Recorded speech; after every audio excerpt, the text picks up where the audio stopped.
There's one. Oh, you got fish.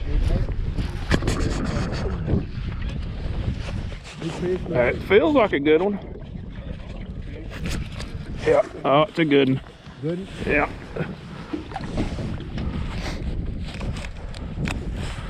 You ready? There he is. How's that? Woohoo! How's that, guys? What's that in the mouth there? Yeah, he was. How about that? Woohoo! Hey, fishing friends. Welcome back to eFishin. I'm Rodney, and today, well, we're going to talk about these things right here. It's a football jig, and we're going to do a little Football Jig 101 wintertime fishing in Highland Reservoirs like Dale Hollow and Cumberland and some other places like that. We're going to talk about my strategies that I use to fish these things. Now, they may be right, they may be wrong, but it's what I do. It works for me. I've had a little bit of success doing it, so if you got something to add to it, by all means, let me know down there in the comments. I'm always willing to learn something new. But anyways, we're going to talk about these jigs. We're going to talk about the sizes, the weights, the colors. We're going to talk about some of the trailers that I use. We're also going to talk about the gear that I use to throw a football jig. And we're going to talk about the areas I like to throw them and the retrieves that I like to throw. So if y'all like this kind of stuff, y'all hang tight. And well, let's go talk about this old football jig here. Let's go. All right, guys. Well, let's just start out and talk about the jig. It's just a football jig.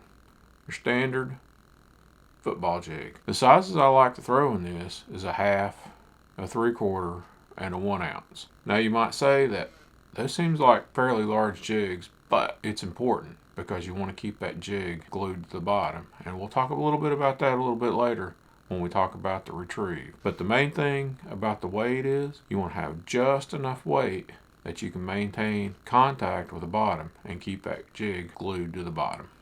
So the next thing we want to talk about the jig, and that's jig color. Everybody gets all worried about jig colors and everything, but really I've got 3 colors that I like to throw. Well, the first one is just a regular old black jig.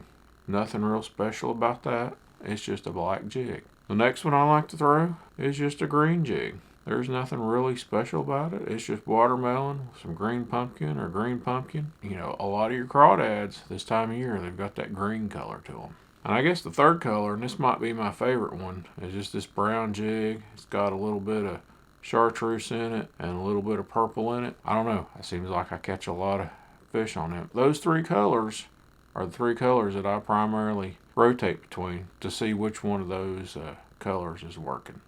So we just talked about the size of the jig and the colors of the jig. Now, let's talk about trailers. Trailers, I don't know if they're that important, but again, I've got 3 trailers that I like to throw.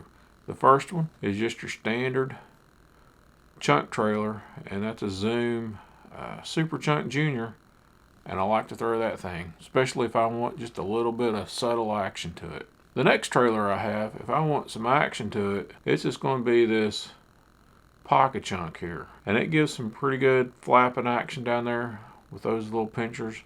And sometimes, even when it's real cold, that flapping will attract a bite. Now, when I don't really know what to throw, whether it's a chunk or a pocket chunk or whatever, I'll get this little sucker right here. It's a Zoom Fat Albert Twin Tail. Kind of intermediate between the two, I think.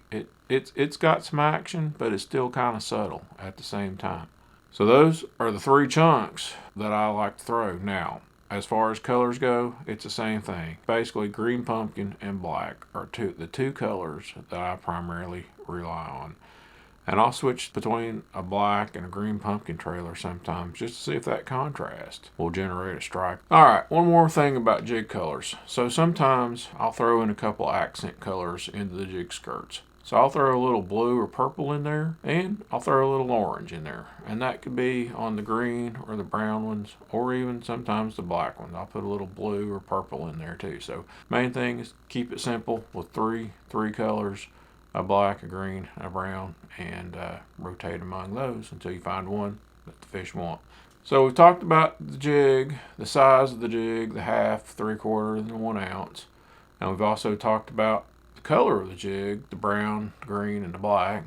And we talked about trailers, about a Zoom Super Chunk Junior, a Zoom Twin Tail Fat Albert Grub, and we talked about a pocket chunk. Now, let's talk about the rod and reel and the line. My choice of rod for fishing a football jig is this sucker right here. It's a Cashin Icon, and it's their multi-purpose rod. It's a 7.4 medium heavy, but the thing about it is it's got a moderate fast action to it. Now, I've used fast action rods for a lot of my worm and jig fishing before in the past, but I went through a little spell of losing fish with a fast action rod, and I got this moderate fast deal, and really, I don't know if I've really lost many fish on it. It just seems to, it's got enough backbone in it that you can drive the hook home. That moderate fast action has just enough give into it that helps them fish stay pinned up. Now, I've got a lose tournament light on this. It's a 7-to-1 gear ratio, and I believe that's pretty good.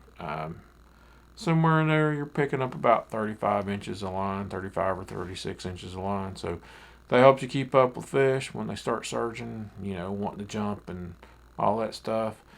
And it's got a pretty decent capacity on it. And really, my line right now, I've gone down to 12-pound line. I like to fish 10 or 12 in the wintertime, and sometimes when it gets real cold, that's when I'll drop on down to that 10-pound line.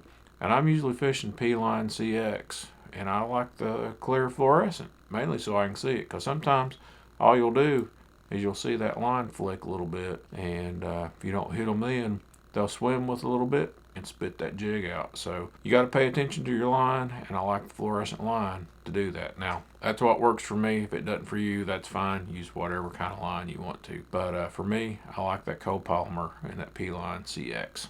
So we've talked about the jig, we've talked about the trailer, we've talked about the rod and the reel. Now, let's talk about something really important.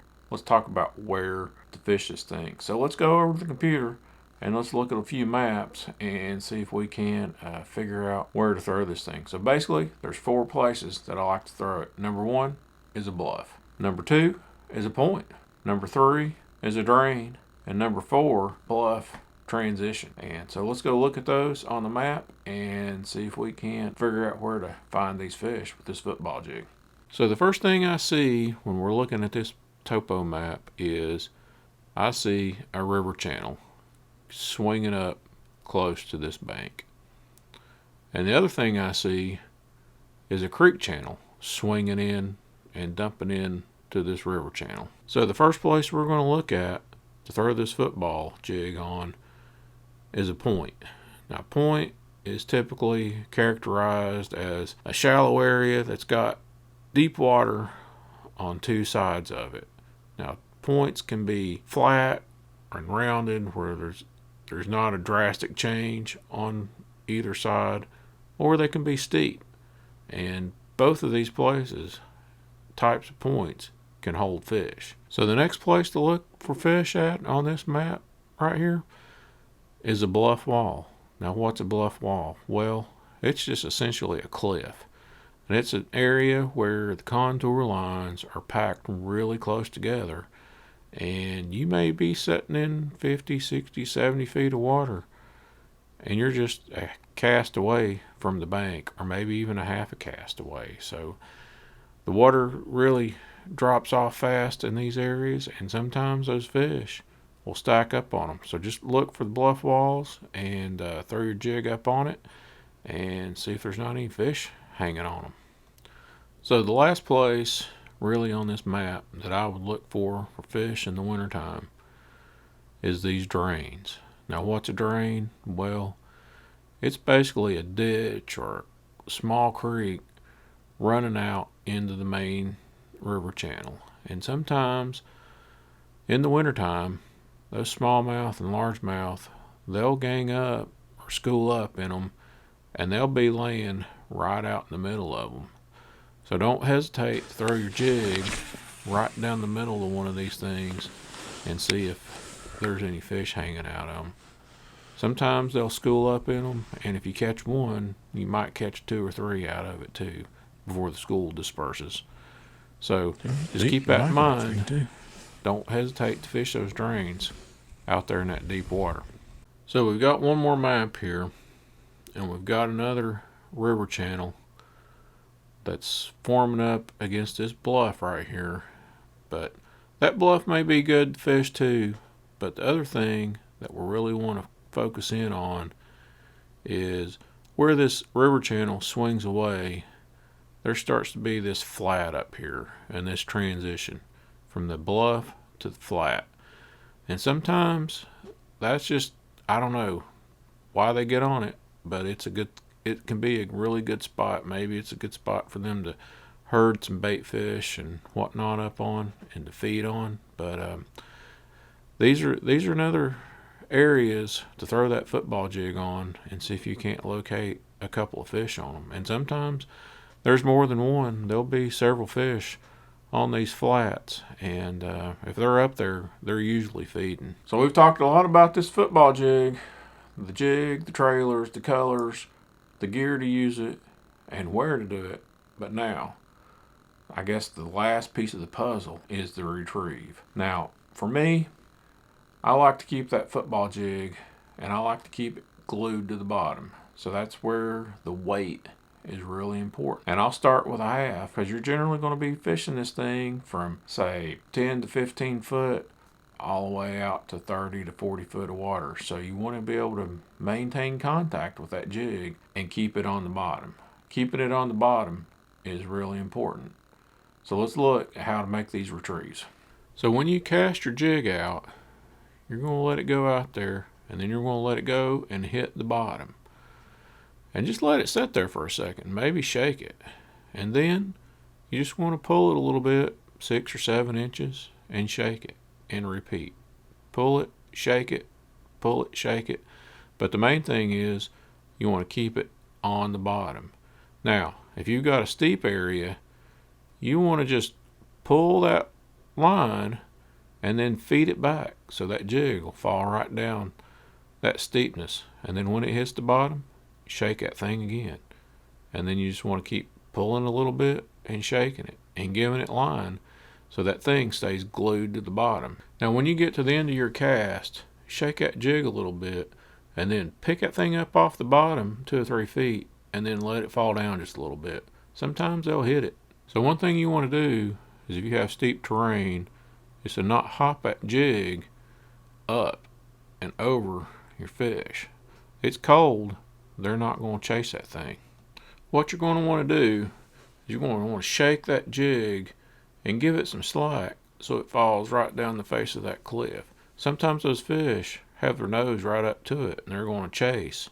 But if you have that thing fall right down in front of them, they'll eat it. So here's what I do.